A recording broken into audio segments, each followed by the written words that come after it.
나의 영혼이 잠잠히 하나님만 바라며 나의 구원이 그에게서 나오는도다. 오직 그만이 나의 반석이시요 나의 구원이시요 나의 요새이시니 내가 크게 흔들리지 아니하리로다. 넘어지는 담과 흔들리는 울타리같이 사람을 죽이려고 너희가 일제히 공격하기를 언제까지 하려느냐. 그들이 그를 그의 높은 자리에서 떨어뜨리기만 꾀하고 거짓을 즐겨하니 입으로는 축복이요 속으로는 저주로다. 나의 영혼아 잠잠히 하나님만 바라라. 물은 나의 소망이 그로부터 나오는도다. 오직 그만이 나의 반석이시요 나의 구원이시요 나의 요새이시니 내가 흔들리지 아니하리로다. 나의 구원과 영광이 하나님께 있으며 내 힘의 반석과 피난처도 하나님께 있도다. 백성들아 시시로 그를 의지하고 그의 앞에 마음을 도하라. 하나님은 우리의 피난처시로다. 아 슬프도다. 사람은 입김이며 인생도 속임수이니 저울에 달면 그들은 입김보다 가벼우리로다. 포악을 의지하지 말며 탈취한 것으로 허망하여 지지 말며 재물이 늘어도 거기에 마음을 두지 말지어다. 하나님이 한두 번 하신 말씀을 내가 권능은 하나님께 속하였다 하셨도다. 주여 인자함은 주께 속하오니 주께서 각 사람이 행한 대로 갚으심이니이다. 아멘. 할렐루야. 오늘은 시편 62편 1절부터 마지막 12절까지 본문의 말씀을 중심으로 잠잠히 하나님만 바라는 신앙, 잠잠히 하나님만 바라는 신앙이라는 제목으로 하나님 말씀을 전하도록 하겠습니다. 오늘 시편 62편은 계속해서 다윗이 하나님 앞에 드린 기도입니다.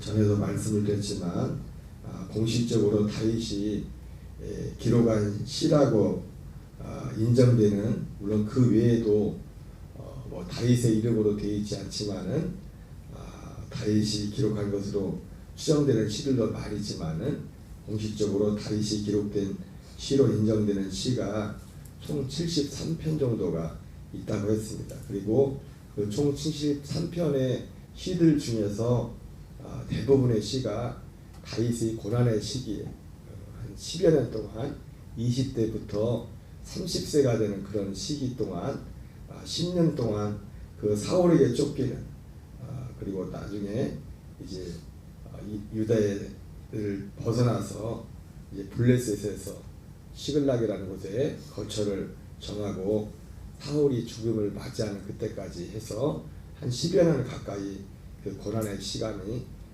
계속 되었습니다. 대부분 다윗이 드렸던 기도는 이 고난의 시기에 드려진 시라고 했습니다. 오늘 시편 62편도 마찬가지입니다. 어느 시기인지는 물론 이 62편 말씀 같은 경우도 그 10년의 시기 가운데 구체적으로 어떤 시기였는지는 특정되지 않는 시기입니다. 그러나 이 본문을 봐도 이 다윗이 큰 고난 가운데 그런 환경 가운데서 오직 하나님만 바라는 자기의 믿음을 보여주고 있습니다. 그렇죠? 다윗의 하나님만 바라는 삶이, 그 고난도 고난이지만 우리가 사무엘상 그런 내용들을 보면은 그가 입술로만 하나님만 바라는 것이 아니라 그 다윗은 모든 전 생애 가운데 하나님만 바라는 삶이었다는 것을 우리가 목격을 하게 됩니다. 예를 들자면 다윗이 여러분 하나님만 바란다는 것이 여러 가지 의미가 있겠지만은 다윗이 두 번씩이나 나중에, 물론 그 다윗의 고난이 나중에 인생 후반기에 당하는 고난은 자기 죄로 인해서 당하는 고난이었죠. 그러나 어쨌든 간에 그 고난 가운데서도 다윗은 죄로 인해 당한 고난했던지 애매하게 당한 고난했던지 그 고난의 시기에 그는 항상 하나님만 바라봤습니다. 그래서 그 하나님만 바라보고 있다는 그런 모습들을 잘 보여주는 것이 다윗이 두 번씩이나 사울을 죽일 수 있는 그런 그런 환경 속에서도 인간적으로 말하면 얼마든지 그 부하들도 사울을 죽이라고 했죠. 죽일 수 있다. 그러나 그는 사울을 죽이지 않았습니다. 죽일 수 있음에도 불구하고 엔게디 골짜기에 엔게디 동굴에 들어왔을 때는 옷자락만 베고 나서도 그 양심의 찔림을 받아가지고 내가 여호와께서 기름 부음 받은 자를 내가 내 손을 들어 칠 수 없다. 그리고 나중에 그 압살롬 그 아들 압살롬에 의해서 쫓길 때 시므이라는 사람이 다윗을 막 저주하고 쫓아올 때 옛날 같으면 깜도 안 되는데 그래서 그 부하들이 거기서도 또 말씀만 하시라고 내가 당장에 단칼에 2번도 필요 없다고 1번이면 된다고 그렇게 말했지만 그때에도 다윗은 뭐라 합니까? 그만둬라. 내 배에서 나온 자식도 나한테 저러는데 저 할례 받지 못한 자일까 보냐 하면서 다윗은 거기서 그러니까 사실 다윗이 하나님만 바라봤다는 것이 그냥 지금 이 고난 이 실제로 오늘 말씀드린 것처럼 어떤 특정한 이 62편 같은 경우도 그 10년이라는 아니 어쩌면은 다윗이 이것이 또 그 압살롬의 반란을 위한 그런 고난이었는지 특정할 수는 없지만은 그 가운데서 정말 하나님의 도우심과 하나님의 구원을 바랐고 그리고 하나님의 도우심과 하나님의 구원을 바라는 그 방법 가운데서도 인간적인 어떤 인본주의적인 것이 아니라 그렇지 않습니까? 야 이때다 하나님이 나한테 맡기셨구나. 그 부하들은 그랬거든요. 임금님이 아니지 그 사울에게 쫓길 때는 두목이라고 했나 캡틴이라고 했나 모르겠지만은 그 600명의 그 부하들이 이게 하나님께서 약속한 그때 아니라고 당장 날리시라고 그렇게 말을 했지만 이때가 아니냐고. 그러나 다윗은 그들의 말을 듣지 않고 그 속에 일관되게 흐르는 참 이게 사실 쉽지가 않습니다. 이게 말이 그렇지 우리가 그 상황이 돼봐요. 우리가 사울의 목을 날렸을까요? 우리도 다윗같이 했을까요? 자칫하면 생각 한번 잘못하면 그냥 사울의 단칼에 날렸을 겁니다. 한 칼에. 그러면 다윗의 삶이 다윗의 그 후가 어떻게 될지 몰라요. 다윗도 어떻게 보면 왕도 되기 전에 사울과 같이 버림받았을지도 몰라요. 하나님한테. 왜? 다윗이 분명히 말했잖아요. 하나님께서 기름 부음 받은 자라. 뭐 요즘은 워낙 시대가 그런 시대가 되었지만은 뭐 이것과 꼭 관련된 건 아니지만은 예전에 그 이제 부교육자 생활을 하면은 이 부교육자 생활을 할 때 사람들이 그런 말을 하죠. 나는 사람의 종이 아니다. 나는 하나님의 종이다. 근데 여러분 그 말 속에도 그래가지고 어떤 분들은 막 부교육자 하다가도 담임 목사님 막 뭐 하면 막 들이받는 정도는 아닐지라도 그런 분들이 가끔 있어요. 막 의롭고 막 그런 분들이. 근데 진짜 하나님의 이게 오해하지 마세요. 진짜 하나님의 종이 되려면 부목사는 담임 목사의 종이 돼야 돼요. 이게 표현이 좀 이상하지만 이 말의 의미를 잘 알아야 됩니다. 왜냐하면 하나님이 사람을 통치하실 때 물론 말도 안 되는 복음을 거스르고 그거는 거기에 대해서는 한 거라고 아니면 거기를 떠나야죠. 거기에 대해서는. 사도 바울 같은 경우도 사도 바울도 그런 것들이 굉장히 중요하게 여겼던 사람이잖아요. 그런데도 그런 사도 바울도 어떻게 합니까? 복음의 문제 앞에서는 그 선배 베드로가 잘못하니까 그걸 책망하잖아요. 거기에 대해서는 진리에 대해서 아주 어긋나게 할 때 그런 거 아니고 그런가 어떤 본질적으로 하나님께서 요즘 이 시대에 가장 참 위험한 게 오늘날 신앙생활하는 사람들 가운데 특별히 가장 위험한 게 뭐냐면 만인 제사장이라는 거예요. 여러분 제사장 제가 지난번 말했지만 만인 제사장은 교회 안에서 제사장이 아니에요. 세상에 가서 소리를 내려면 세상에 가서 소리를 내란 말이에요. 세상에 가서 진짜 믿는 사람. 교회 안에서는요. 교회 안에서 많이 제사장을 하려면 안 해요. 그러면 안 돼. 교회 안에서는 구약 시대는 아니지만 제사장 아니지만 사도행전에서 사도 바울이 말했잖아요. 사도 바울이 그리스도께서 그의 피로 사신 이 교회를 나로 하여금 치게 했다.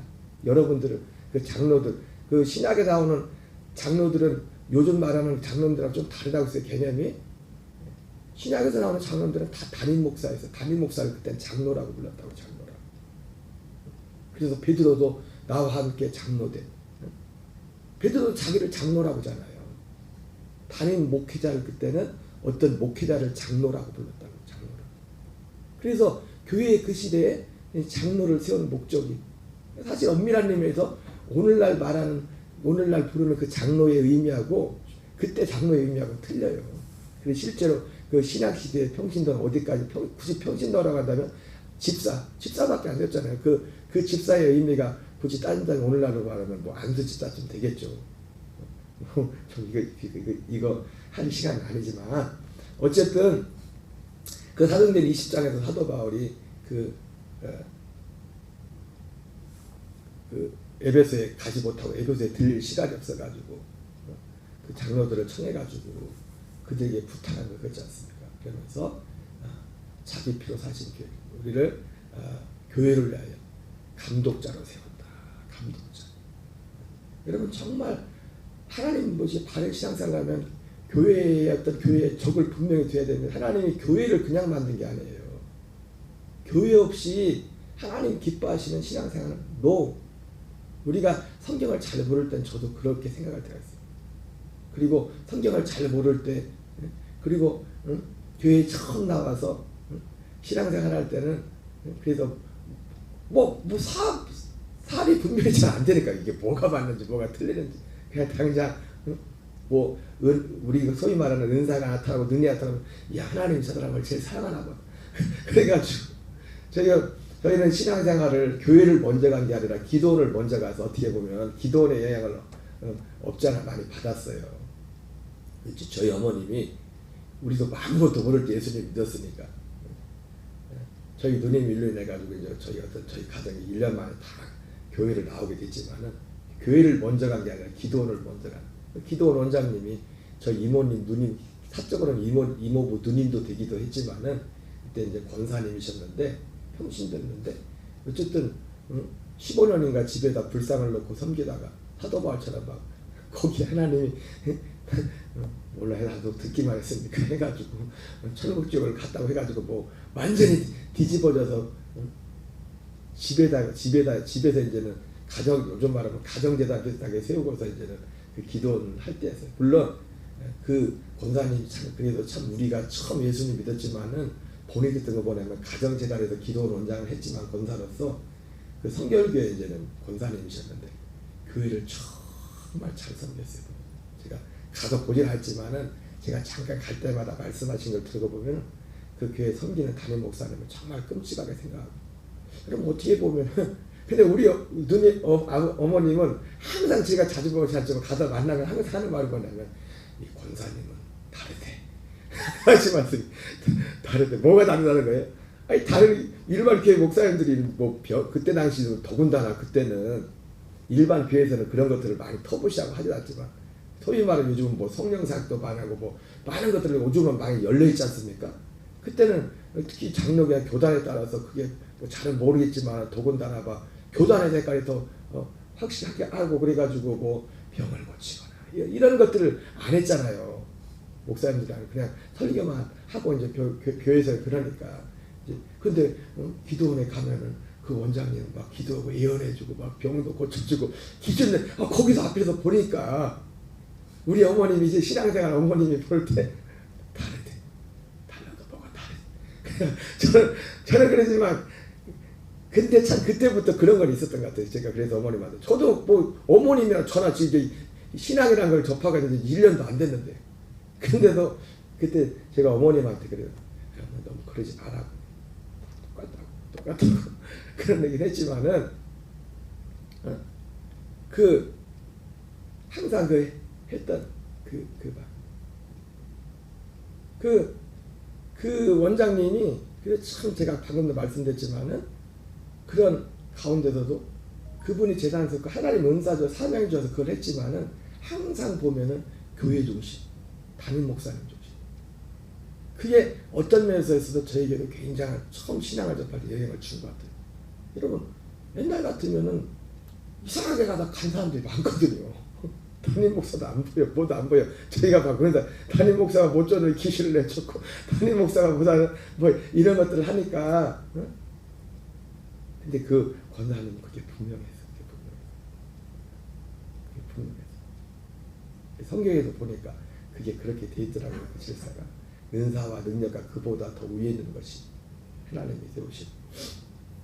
이제 뭐 얘기를 하려는 건 아닌데 어쨌든 다윗은 하나님만 바라. 하나님만 바라는. 그게 인간적인 말 같지만 야 나는 사람의 말을 듣지 않는다. 부목사가 돼가지고서 난 사람의 말을 듣고 하나님의 말만 듣는다. 그래버리면은 그게 하나님 보시기 때문에 굉장히 멋있게 보이죠. 그죠? 멋있게 보이죠? 아니야. 그렇다고 아까 말씀드린 것처럼 무조건 맹목적인 신앙이 되라는 게 아닙니다. 오늘날 담임 목사가 뭐 헛소리하고 예수 말고도 다른 데 구원 있다. 내가 예수다. 내가 제대로 그때 그 정도 상황에 돼버리면 거기 있으면 안 됩니다. 거기 있으면 안 돼요. 그러나 일반적인 어떤 복음 진리하는 또 일반적으로 담임 목사도 목회자도 육을 갖고 있던 인간적 약점이 있지 않습니까? 허물이 왜 허물이 없는 사람이 어디 있어요? 그런 거 말고 그런 거 가지고. 그러니까 다윗은 하나님만 바라볼 때, 내가 하나님만 바라. 내가 여러분 사람들이요 똑같은 말을 해도 A라는 걸 딱 말했는데 예를 들어서 앞에서 설교하는 설교자가 A라는 걸 계속 말했는데 듣는 사람들은 제각각 들을 수가 있어요. 나는 분명히 A를 말했는데 어떤 사람은 B로 들을 수 있고 어떤 사람은 C로 들을 수 있고 어떤 사람은 D로 들을 수 있어요. 그럼 왜 그럴까요? 그 사람 안에 들어있는 걸 듣는 거예요. 들어있는 거를. 그래서 오늘 이 말씀에도 나의 영혼이 잠잠히 하나님만 바라며 할 때도 이게 똑같이 하나님만 바라며 하지만은 그 속에 싹 들어가면은 그 바라보는 내용이 다를 수 있다니까요. 그러나 다윗의 삶을 보면 다윗의 삶이 하나님만 바라볼 때는 다윗의 삶이 어떻게 보면 하나님도 어떻게 인정해 줬으니까 무엇이 하나님만 바라보는 거를 잘 보여준 사람 중에 한 사람이 다윗이에요. 그도 그러셔요. 그 마음이 하나님과 합한 자랬잖아요. 내가 이세 아들 다윗을 만나니 그 마음이 하나님이 합한 자라. 그러니까 하나님이 합하지 않은 사람이 나는 하나님만 바라본다는 거는 그 말하고 진짜 하나님의 마음 그 마음이 하나님과 합한 사람이 내가 하나님만 바라본다는 건 겉으로 말할 때는 똑같은 한글로 같은 문장이 같지만 속에 들어가 보면 얼마든지 다를 수가 있어요. 얼마든지. 그리고 하나님 볼 때는 넌 나를 바라보는 게 아니야. 그건 날 바라보는 게 아니야. 얼마든지 하나님이 그렇게 말씀할 수 있다고요.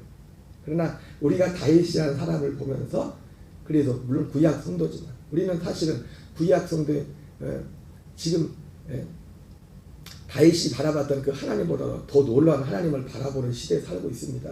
왜냐하면 다윗은 그냥 이루어질 것만 바라보고 살던 시대였지만 우리는 그걸 지금 이루면서 사는 시대를 살고 있거든요. 다윗이 바라봤다. 그것은 이루어지. 어쨌든 다윗은 그런 상황 가운데서 나의 영혼이 잠잠히 하나님만 바라며 나의 구원이 그에게서 나오는도다. 오직 그만이 나의 반석이시오 나의 구원이시오 나의 요새이시니 내가 크게 흔들리지 아니하리로다. 넘어지는 담과 흔들리는 울타리 같이 사람을 죽이려고 너희가 일제히 공격하기를 언제까지 하려느냐. 지금 다윗이 어떤 틀어지는 배경들을 나타내는 거죠. 넘어지는 담과 흔들리는 울타리 같이 사람을 죽이려고 다윗이 지금 그런 공격을 받는 거죠. 너희가 일제히 공격하기를 언제까지 하느냐. 그들이 그를 그의 높은 자리에서 떨어뜨리기만 꾀하고 거짓을 즐기하는 입으로는 축복이요 속으로는 저주로다. 아마 이 사전을 보면은 그렇게도 추측이 되었습니다. 이 다윗이 이 당하는 고난이 사울 때가 아닌 압살롬에게 때가 아닐까 그런 생각도 들어요. 왜냐하면 여기 보니까 그들이 그를 그의 높은 자리에서 떨어뜨리고 여기서 그는 다윗이겠죠. 다윗 자신. 그들은 다윗을 지금 높은 자리에서 떨어뜨리기 하는데 다윗이 그러니까 요 대목만 보면은 아직 이 사울에게 쫓길 때는 뭐 높은 자리에 있는 것도 아니지 않습니까? 떨어질 곳이 없는 자리라고요. 근데 여기서 이 4절을 보면 그들이 그를 그의 높은 자리에서 떨어뜨리기만 꾀하고 거짓을 즐기하니 입으로는 축복이요 속으로는 저주라. 특히 압살롬 같은 경우는 한 3년인가 몇 년 동안을 아버지를 철저히 속이잖아요. 그래가지고 그 성문에 왔다 갔다 하는 사람들한테 마음을 막 아버지 다윗에게 있었던 그 마음을 자기로 막 가져오지 않습니까? 그러니까 그런 사람들의 특징 뭡니까? 철저히 그걸 속이는 거죠. 그래서 앞에서는 좋은 말, 축복의 말을 하고 뒤에서는 막 저주하는. 뭐 어쨌든 이것도 뭐 혼자 생각할 수 있겠지만 요 4절 그리고 성경에 기록된 그런 어떤 그 내용들을 볼 때 다윗에게 쓰던 생을 볼 때 어쩌면 이 4절 같은 경우를 볼 때 다윗이 당했던 이 고난의 시기가 아들 압살롬에게 쫓기던 그런 때가 아니었나, 그런 어려움을 당할 때가 아니었나 그런 생각을 해보게 됩니다. 어쨌든 이랬던 저랬던 분명히 이 3절 4절도 다윗이 오늘 드렸던 기도가 이런 분위기에서 하나님께 드렸던 기도다. 나의 영혼아 잠잠히 하나님만 바라라. 물은 나의 소망이 그로부터 나옵니다. 오직 그만이 나의 반석이시오 나의 구원이시니 나의 요새이시니 내가 흔들리지 아니하리로다. 나의 구원과 영광이 하나님께 있으며 내 힘의 반석과 피난처도 함께 있도다. 백성들아 시시로 그를 의지하고 그의 앞에 마음을 토하라. 하나님은 우리의 피난처시로다. 슬프도다. 그래서 여기서 하나님만 바라보는 자들은 시시로 그를 의지하고 그의 앞에 마음을 토하라. 하나님은 우리의 피난처시로다 말씀합니다. 슬프도다.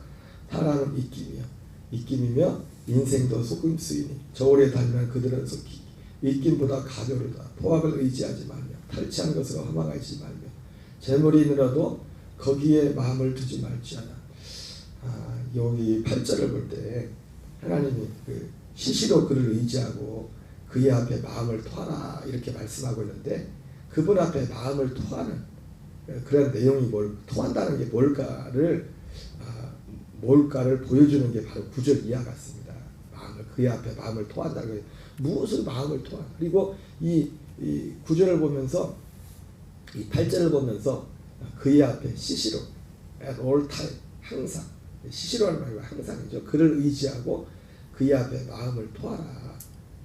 하나님 우리의 피난처시로라 말씀하는데 어떤 마음을 토하는 겁니까? 우리 마음속에 어떤 마음이었대? 슬프더라. 사람은 입김이요 인생도 속임수니 저울에 달면 그들은 입김보다 가벼우니라. 이게 하나님 앞에 정말 마음을 토해야 될 것은 뭐냐면 우리의 이런 마음들. 그러니까 이 8절을 보면서 떠올랐던 성경이 고린도서 4장 10절 11절. 우리 살아있는 자가 항상 예수를 위하여 죽음에 넘겨줘. 우리의 몸에 예수의 죽음을 짊어지면 예수 그리스도의 생명이 우리에게 나타나게 합니다. 그 예수님의 생명과 반대되는 게 뭐냐면 그리스도의 생명과 반대되는 게 뭐냐면 이런 9절 이하에 나오는 모습들이에요. 우리 속에 사람은 입김이며 인생도 속임수니 저울에 달면 그들은 입김보다 가벼움이라. 우리 육신의 인생의 삶이란 것이 하나님의 약속밖에는 이 땅의 삶이란 것 자체는 사실은 입김과 같은 그런 건데 속는단 말이에요. 속아요. 굉장히 뭐 잘 되고 뭐 좀 가지면 좀 뭐라도 된 것처럼. 이것이 우리가 하나님께 토해야 될 마음이에요. 토해내야 될 마음들이에요. 사도 바울의 표현으로 말하면 우리 살아있는 자가 항상 여기 시시로 마음을 토하라는데 항상 죽음에 넘겨줘. 그러니까 하나님 앞에 마음을 진짜 토해야 될 건 뭐냐면 다윗도 항상 마음을 토한 거지. 뭐 인생적으로 하나님 억울합니다. 내 저 사람이 그럴 줄 몰랐습니다. 그런 걸 마음을 토한 게 아니라 물론 그런 것도 있었겠지만은 다윗이 진짜 마음을 토한 건 뭐냐면 뭘 마음을 아까 예를 들자면 지금 다윗이 아까 두 번씩이나 사울을 살려줬지 않습니까? 기름 부은 자들 칼을 치지 말라고 해서. 근데 그 주변에서 뭐라고 했습니까? 이때가 임금님 이때야말로 하나님께서 저 사람을 붙인 때입니다. 계속 그 생각할 때 지금 분명히 그 마음속에서 어쩌면은 그 두 가지 마음이 싸웠을지도 모르고. 그럼 하나님에게로 오지 않은 것을 토해버리는.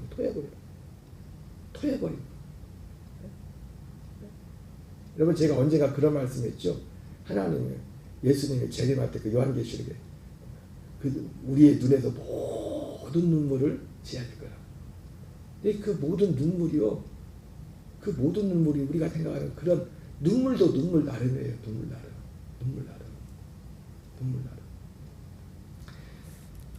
포악을 의지하지 말며 탈취한 것으로 허망하지 말며 재물이를 얻어 거기에 마음을 두지 말며.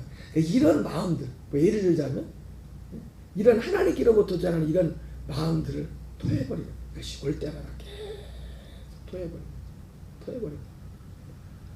여러분, 이것이 세상을 이기는 믿음이라고 했죠, 그죠? 근데 어떤 사람들은 기본 자체가 바탕이 거듭나는 사람들은 이걸 토해버리는 게 아니라 이게 오면은요, 아멘에 아멘. 이게 아멘. 무슨 말인지 아세요? 어떤 사람은 이걸 토해내는 건 둘째치고 이게 토해낼 건지 받아들일 건지 분별을 못해. 그래가지고 이건 아멘 아멘에 아멘. 이게 하나님의 말이야. 포악을 의지하지 말며 탈취한 것으로 허망해지지 말며 재물이나 얻어 거기에 마음을 두지 말자라. 하나님이 한두 번 하신 말씀을 내가 들었나니 권능은 하나님께 속하였도다. 주여 인자하면 주께 속하오니 주께서 각 사람이 행한 대로 갚으시니이다. 여러분, 오늘 다윗의 오늘 시편을 보면서 오직 잠잠히 하나님만 바라는 신앙에 대해서 말씀을 드렸지만, 결론적으로 진짜 하나님만 바라보는 것의 핵심은 뭡니까? 오늘 아까 그런 말씀 드렸죠. 다윗은 아직 약속이 이루어지기 전 시대에 살고 있던 사람이에요. 그러나 우리는 그 약속이 이루어지는 시대에 살고 있는 사람이에요. 하나님만 정말 바라보는 사람은 그 핵심이 항상 어디에 있습니까? 하나님을 바라보는 사람은 항상 핵심이 그 우선순위가 하나님의 약속 안에 있어요. 지금 환경은 두 번째예요. 환경은 두 번째. 그래서 예수님도 마태복음 6장 33절에 너희는 먼저 하나님의 나라와 하나님의 일을 구하라. 그래야만 이 모든 것을 내게 더하시리라. 사도 요한은 내 혼이 잘된까지 범사에 잘되고 강건하기를 내가 간구하노라. 사도 요한은 그렇게 말씀을 했죠. 그런 것처럼 진정한 의미에서 우리가 오늘 다윗은 단지 지금 겉으로 드러나는 육신의 인생의 문제 앞에서 하나님의 나의 구원, 나의 소망 그렇게 말했지만, 여러분, 우리의 구원과 우리의 진정한 소망은 뭡니까? 하나님이 실제로 우리의 다윗과 같이 그런 환경에서 건지시는 그 하나님, 그것이 우리의 소망과 그것이 우리의 구원이 될 수 있습니다. 그러나 그보다 이제 더 큰 구원은 뭐냐면 우리 안에 하나님이 약속하신 생명을 얻어서 생명이 자라가는 이 구원보다 앞서는 건 없어요. 이제는 우리는 그 시대를 살고 있다고요. 그 시대를. 그래서 우리의 믿음의 조상 아브라함과 이삭과 야곱도 뭡니까? 히브리서 11장 9절 10절에서 그들이 동일한 약속을 받은 그들이 약속의 땅에서 그들이 거했지만은, 그러나 약속의 땅에서 텐트 생활을 했던 건 뭐냐면 그들이 이제 더 낮고 영구한 산업, 하늘에 있는 터가 있는 그 성을 바라봤기 때문에 아브라함과 이삭과 야곱은 그냥 바라보만 봤어요. 오지도 않은 시대였습니다. 하늘에 있는 그 터가, 그 하늘에 있는 터가 이제 그때 터만 그들은 터만 봤다고요. 터만. 아직 집을 보면 터밖에 없었다고. 근데 예수님이 오셔서 그 진정한 우리 터가 되시고 모든 과정을 이루시고 하나님의 창세전도 약속했던 그걸 이루어가는. 여러분, 진정한 의미에서 잠잠히 하나님만 바라보는 신앙은 뭐냐면 이 믿음을 말하. 이 믿음을 기초로 하고 있어요. 이 약속 안에서 오직 내 안에 그리스도의 형상을 이루어가는, 이것이 돼 있지 않으면 그건 하나님을 바라보는 하나의 잠잠한 의미에서, 이것이 다윗과 같이 내가 이세야 될 다윗을 말하니 너는 내 마음에 합한 자다. 하나님의 마음에 합한 자가 특별한 게 아닙니다. 하나님이 믿으라고 하면 그걸 믿고 그걸 갈망하는 게 하나님 마음에 합한 자예요.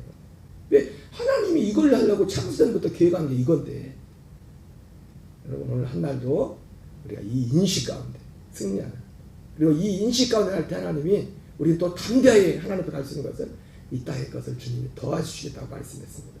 이 땅의 것에서 승리를 주시겠다고 말씀했습니다. 오늘도 승리하는 저와 여러분 되시기 바랍니다. 우리 주기도문을 마치겠습니다.